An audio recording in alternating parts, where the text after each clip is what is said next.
Good morning, my brothers and sisters. Welcome to episode 3 in the book of James. That is, we're just starting in the book of James. We're in chapter 1, and he just opens the letter and he just kind of goes right into the good stuff. He calls himself a servant. He says, "You guys are dispersed. That is, you're in a little bit of trouble." And then he says, "Count it joy when you meet trials." That is, hello, trouble. I'm glad to see you. So you have to put on a whole new hat to hang in there with James so far, or at least I have. So here's the passage for today. I'm going to start in verse 5. If any of you lacks wisdom, well, who of us has enough wisdom? Let him ask God, who gives generously to all without reproach, and it will be given him. But let him ask in faith with no doubting. For the one who doubts is like a wave of the sea that is driven and tossed by the wind. For that person must not suppose that he will receive anything from the Lord. He is a double-minded man, unstable in all his ways.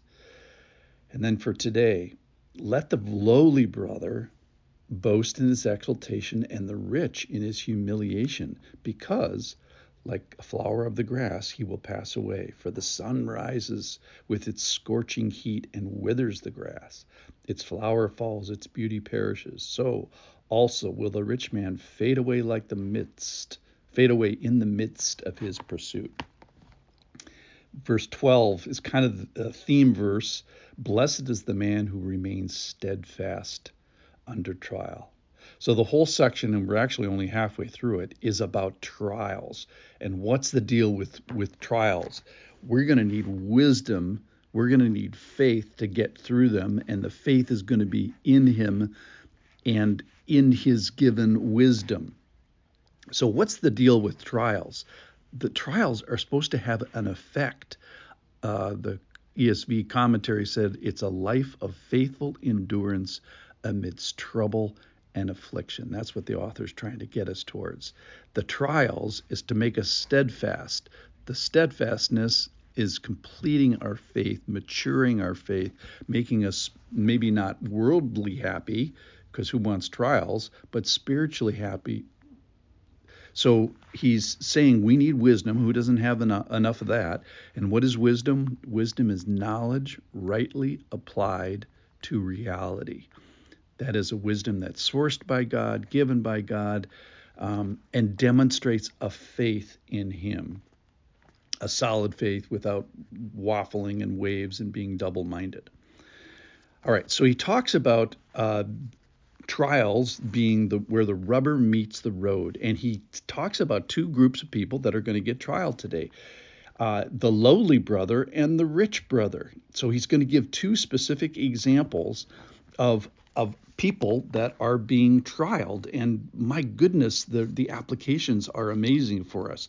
So who gets trialed, who gets tempted? And he's going to talk about the trial of poverty or lowliness, the trial of power, the trial of position, the trial of wealth. So he starts with the lowly brother, and he says that lowly brother, that's the trial. And then here's the answer to the trial, which is he needs to boast in his exaltation. So maybe he's lowly of position or strength or of beauty or of money. Any of the characteristics of the world, I think, apply to the quote unquote lowly brother. Well, what happens when he becomes a Christian? He becomes a part of this amazing family of God with an inheritance and spiritual riches, and he's been given a critical gift to be exercised in the church, and he gets this elevated position. That is the church. The rules of the church, the rules of Christianity are upside down. They're countercultural. They're different, and so the lowly person is like hyper valued. And what might that lowly person be called to do? That is, have his trials with effect. Maybe it's suffering well. Maybe it's serving well. Maybe it's having faith without doubt. Maybe it's exercising wisdom from the ragged position that person supposedly is in. So that's one trial, the trial of lowliness. The second trial is one of richness. So if you are a rich person in, let's say, money or position or strength or beauty, If you're rich in those things, the things of the world, well, then welcome to the church, because the church is a great place to go and eat humble pie. It's there you're going to find younger people who are wiser and more faithful. You're going to find lowly people who surpass you in these ways, and it's going to be a real challenge. You have to do this right. Remember, the things that you have are going to be crushed and disappear and are fleeting, and you have to identify with Jesus, which is he's the greatest example of humility. So the cautions are to both sets of people. If you're a lowly person, be careful if you're lowly. Welcome to the trial of the testing of lowliness. Make sure that you have faith and make sure it's proven. Ask for wisdom. Who has enough of it? Nobody. Make sure you ask to the right God that is generous and giving, and let's have the right view of God, and let's ask in the right way. Similarly, if you have the trial of riches, be careful of the riches. Riches is a trial, it's a testing, and you could be proven wrong. So be careful there. Similarly, ask to the right God, ask in the right way, ask for faith. And remember how fleeting it is. The lowly person is to remember his exaltation. The rich person is to remember how quickly it may be fleeting. So whether you're rich, poor, high, or low, you are being tested, and ask for wisdom and then try to apply it. So the answer sheet, at least for these two temptations and testings, if the lowly, boast in your elevation. If you're rich, boast in your humiliation. So we want to make a faithful assessment of the trial. That is, open your eyes. You're in a trial. If you're lowly, you're in a trial. If you're rich, you're in a trial.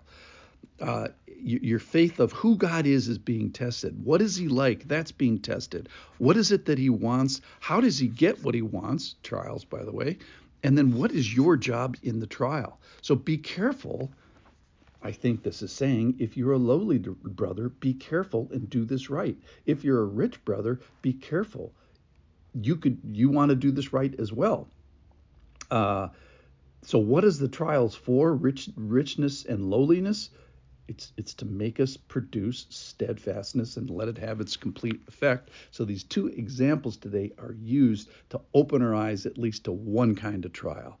Thanks for listening to the rich, and thanks for listening from the lowly. I'll see you tomorrow.